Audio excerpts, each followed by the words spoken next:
probinsya ng Tarlac ang nangungunang tagapagproduce ng mais sa gitnang Luzon.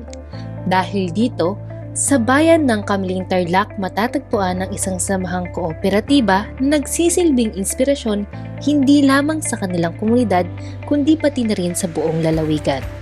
Halina't tunghayan natin ang kwento ng pagsisikap, pagkakaisa at tagumpay ng kanilang samahan.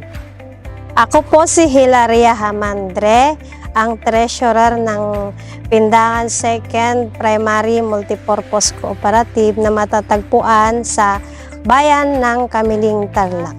Nag-umpisa po ito sa pangunguna po ni Carlos Abrasado na tumulong upang ang malawak na hasyenda sa lupang sakahan ng Saulog Estate ay maipamahagi sa mga totoong magsasaka. Ngunit ayon sa Federation of Free Farmers, posible lamang na mapasa kamay ng mga lehitimong magsasaka ang lupain kung sila ay magtatatag ng isang samahan o kooperatiba. Taong 1971 na itatag at naiparehistro sa Cooperative Development Authority ang kanilang samahan.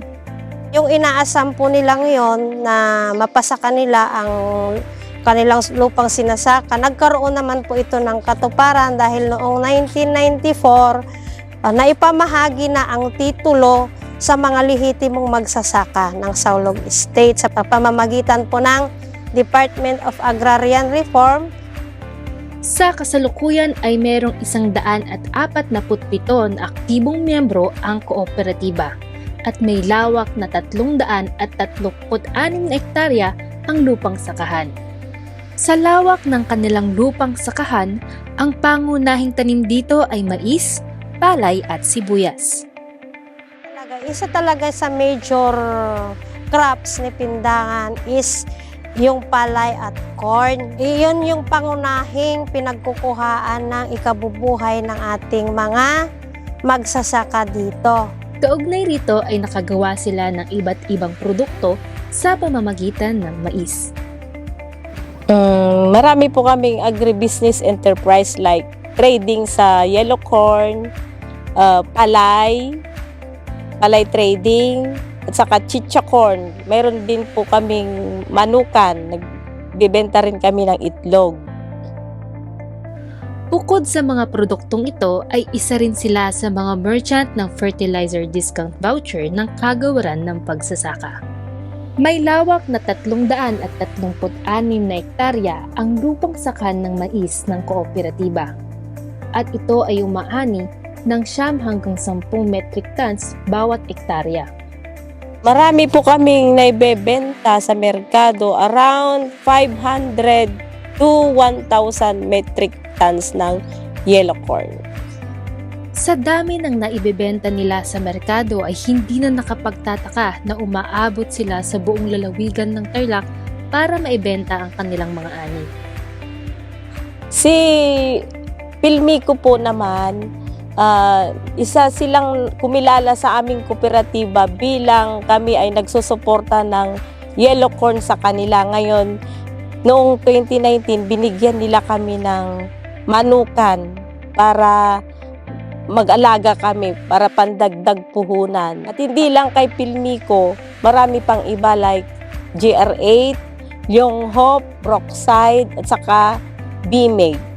Unang-una po bilang chairperson po ng PMPC, kami po yung gumagawa po ng batas na yun naman po yung pinatutupad ng aming management po para sa mga membro po ng kooperatiba. Kaugnay sa pamamalakad na ito ay ang iba't ibang resolusyon na naipasa ng kanilang samahan.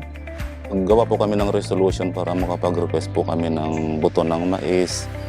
Tapos meron din po kami resolution dun sa SPAS na kasalukuyan pong ginagawa ngayon. Saka dun po sa Farm to Market Road po na 2 kilometro po yung haba. Yung isang source of fund namin ay nanggagaling sa aming mga miyembro. Yun ay ang capital build-up na umaabot na rin po sa mahigit 2 million, 2.2 million. And then, isa rin po sa pinagkukuhaan namin ay ang savings mobilization namin na mahigit 1 milyon. At para po magkaroon po kami ng access sa pagpapautang, nanghihiram din po kami kay Land Bank of the Philippines. Sa kasalukuyan po, ang aming kooperatiba ay may mga asset na tinatawag. Yun po, may sarili na po kaming opisina. Nakabili na rin po kami ng trucks na ginagamit namin sa pag-deliver ng mga aning produkto ng aming mga miyembro sa mga feed mill, sa iba't ibang merkado namin.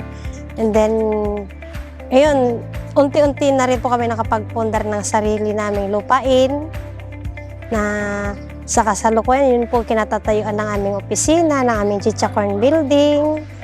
And then, iba't ibang grants na nakukuha namin sa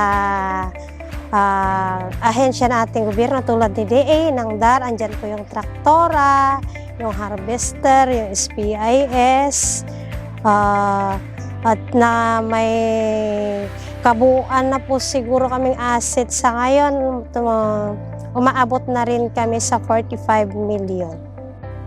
Sa patuloy na pagsusumikap ng kooperatiba sa nagdaang mga taon, nagbunga ito ng iba't ibang parangal. Kabilang dito ang pagkilala bilang isa sa mga top technology adopters of the Philippines mula sa PhilMec. Sila rin ay kinilala bilang panglima sa higit na 5,000 benepisyaryo ng Agrarian Reform Organization na tinutulungan ng DAR sa buong bansa. Sa bawat tagumpay ng isang kooperatiba, mahalaga ang pagkakaroon ng malinaw na direksyon at mga programang nakatuon sa kanilang mga miyembro at komunidad. Sa plano po namin sa ngayon meron po kaming ginawa hanggang 2027 po na plano namin. Plano po namin talagang magdagdag ng membro namin para sa ganun po ay dumami yung kasapi namin at saka po yung mga saping puhunan para lumaki yung puhunan namin. At ganun din po sa mga inaani po namin para po taon-taon na dadagdagan po yung na ibebenta namin sa merkado. Po sa financial po namin, meron po kaming 30 million po sa isang taon na pinapautang sa mga membro namin.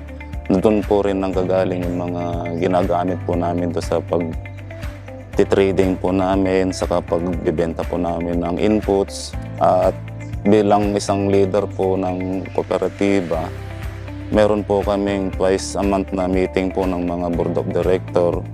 Ganun din po yung mga tuloy-tuloy po na pagkakandak namin ng mga seminar at mga trainings.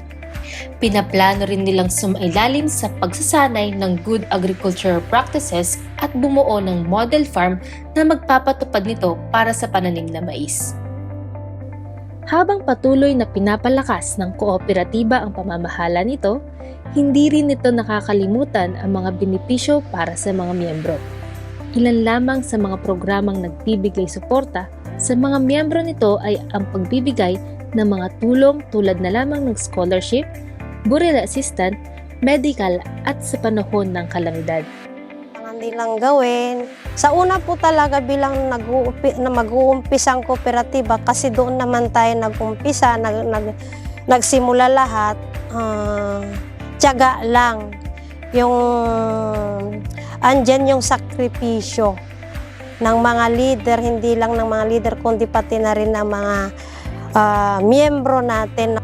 Ang ating kooperatiba ay binubuo ng maraming miyembro, ng mga ahensyang tumutulong dito kung paano mapalago at mapaangat ang antas ng kabuhayan ng ating mga miyembro. Pasasalamat po at saka hinihiling na patuloy na tangkilikin at pagtutulungan at pagkakaisa ng ating mga miyembro at sa ating mga ahensya namang tumutulong tulad ng DA, ng DAR.